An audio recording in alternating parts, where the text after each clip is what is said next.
kita berjumpa lagi di materi kedua dari keamanan pangan jurusan APHP. Nah, untuk materi yang kedua ini Ibu akan menjelaskan tentang bahan tambahan pangan. Kalian sudah tahu belum bahan tambahan pangan? Ya, biasanya bahan tambahan pangan itu tertera di bagian komposisi di dalam kemasan makanan. Ya. Nah, bahan tambahan pangan itu ya adalah bahan atau campuran yang secara alami bukan merupakan bagian dari bahan baku pangan tersebut, tetapi bahan yang sengaja ditambahkan ke dalam pangan yang diolah. Nah, kalian tahu nggak tujuannya? Tujuan dari penambahan BTP atau bahan tambahan pangan yang pertama adalah meningkatkan kualitas pangan. Yang kedua adalah untuk meningkatkan cita rasa. Selain itu, kita juga bisa menambahkan bahan tambahan pangan itu agar bahan tambahan pangan tersebut mempunyai nilai jual yang lebih tinggi. Nah, masih ada lagi nggak ya?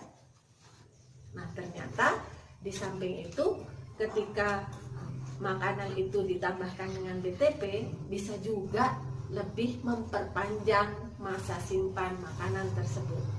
Oke? Penggolongan bahan tambahan pangan berdasarkan sumber atau asalnya itu ada dua.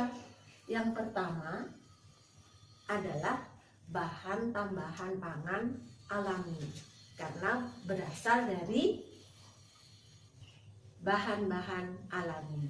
Kalau kita lihat kunyit, ya, nah itu bisa menghasilkan pewarna berwarna kuning, ya, pewarna makanan yang berwarna kuning.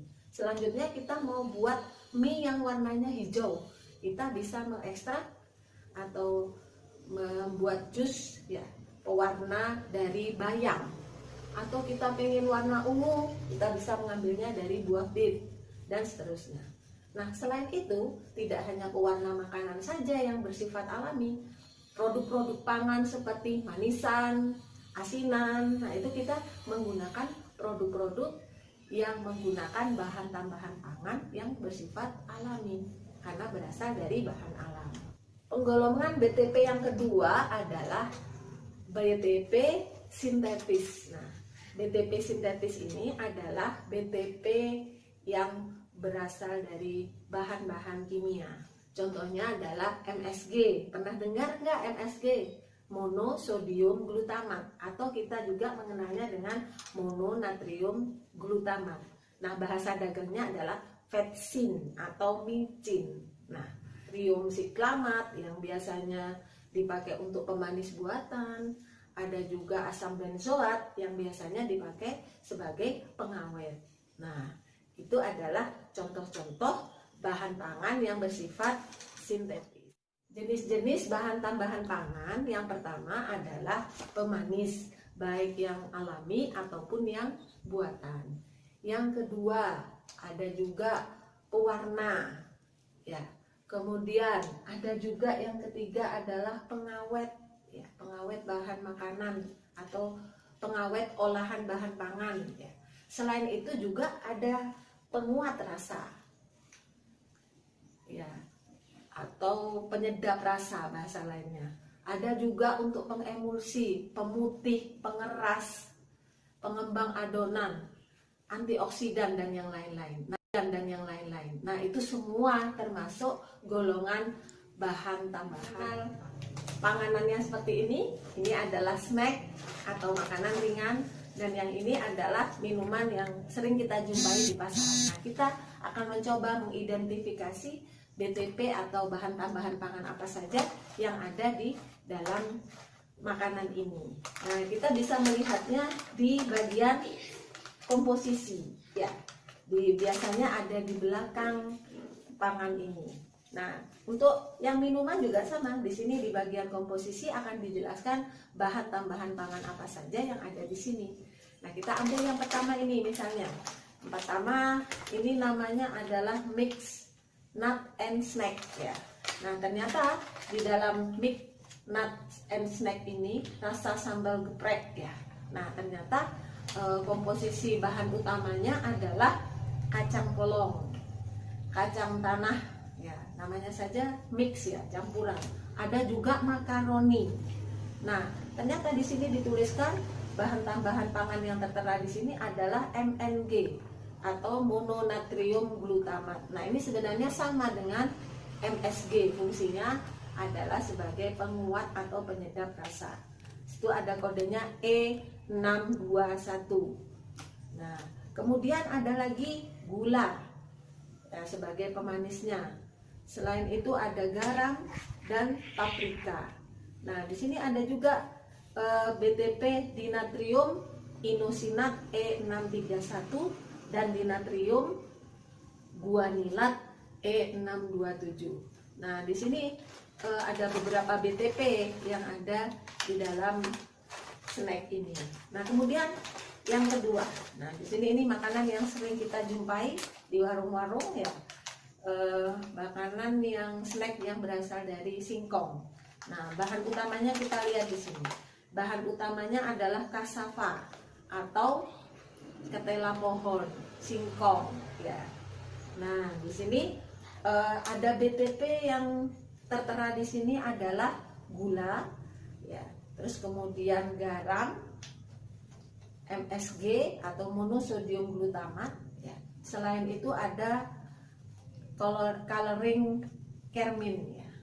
Ini pewarna kuning ya. Jadi Cl75470. Nah, selain itu ada pemanis namanya stevia glycosida. Dan yang terakhir ada beef powder ya, atau bubuk kaldu ya. Ya, ini masing-masing semuanya ini adalah bahan tambahan pangan yang ada di dalam snack. Nah, bagaimana dengan yang minuman? Minuman ini sering kita jumpai juga di warung-warung atau di supermarket, minimarket ya. Minuman yang sangat familiar. Nah, ternyata di dalam minuman ini juga ada beberapa BTP-nya. Nah, kita baca dulu. Untuk bahan utamanya adalah bulir jeruk ya. Jadi di sini bulir jeruk, sementara BTP-nya adalah gula. Terus kemudian sebagai pemanis ya, asam sitrat ya, asam sitrat atau di sini tertulis trinatrium sitrat. Fungsinya adalah sebagai penguat atau pengatur keasaman. Dan di sini ada pewarna ya. Pewarnanya beta karoten Cl75130. Nah, di dalam snack yang saya pegang ini ya, dan di seluruh makanan-makanan kemasan itu biasanya disertakan bahan tambahan pangan. Tujuannya adalah untuk pemasaran dan meningkatkan mutu dan nilai jual serta nilai ekonomis dari makanan tersebut. Selanjutnya adalah tentang aturan penggunaan BTP. Nah, di dalam aturan penggunaan BTP ini fungsinya adalah untuk mengetahui dampak negatif yang ditimbulkan ketika penggunaan BTP itu melebihi nilai ambang batas atau batas maksimum penggunaannya per hari dan per kilogram berat badan atau yang dikenal dengan ADI, Activity Daily Intake. Nah, itu semuanya bisa dicek di Ayo Cek BTP yang ditentukan atau dibuat oleh Direktorat Standarisasi Produk Pangan dan bisa diunduh atau di-download di Play Store. Nah, fungsinya untuk apa? Untuk mengetahui seberapa batas maksimum BTP yang boleh digunakan oleh manusia. Dan untuk siapa? Untuk pengawas, bisa untuk produsen, dan tentunya bagi kita sebagai konsumen. Nah, demikian untuk aturan penggunaan BTP. Semoga bermanfaat dan kalian bisa belajar di rumah dengan baik. Assalamualaikum warahmatullahi wabarakatuh.